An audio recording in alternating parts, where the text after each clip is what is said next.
gente retorna a Brasília. O Supremo Tribunal Federal volta a suspender o julgamento sobre o piso salarial da enfermagem, após um pedido de vista do ministro Dias Toffoli. A repórter Catiúcia Sotomayor traz as últimas informações. Já se sabe quando que essa análise será retomada ou não?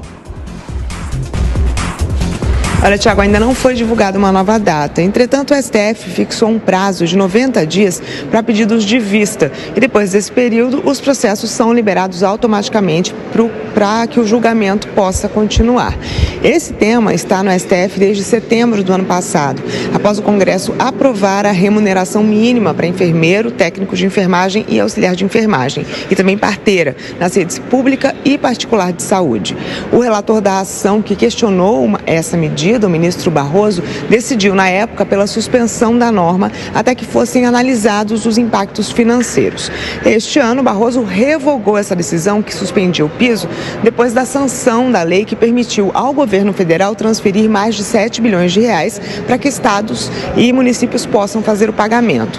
Os ministros, entretanto, buscam um consenso para evitar a obrigatoriedade desse pagamento a partir de um subfinanciamento, porque o montante atualmente reservado para a medida pode ser insuficiente para o custeio do piso. E uma lei federal não pode impor que as gestões locais façam esse pagamento sem prever de forma integral a verba para cobrir esses novos custos, já que isso compromete a autonomia financeira de estados e municípios e vai contra a Constituição. No setor privado se fala no risco de demissões em massa e de prejuízo também aos serviços hospitalares. De qualquer forma, o julgamento virtual do caso tinha começado no fim de maio com o voto de Barroso e de Edson Fachin, mas um outro pedido de vista da época, do ministro Gilmar Mendes, suspendeu a análise.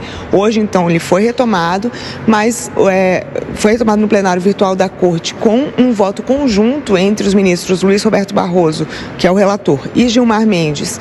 E os dois liberaram o pagamento do teto com condicionantes, como um mecanismo que permite a complementação com crédito suplementar da União e também dá um prazo de 60 dias para a transição no setor privado e ainda propõe a proporcionalidade no piso em casos de carga horária inferior a 44 horas. Mas o ministro Dias Toffoli, como você disse, fez um pedido de vista no processo, suspendendo novamente a votação.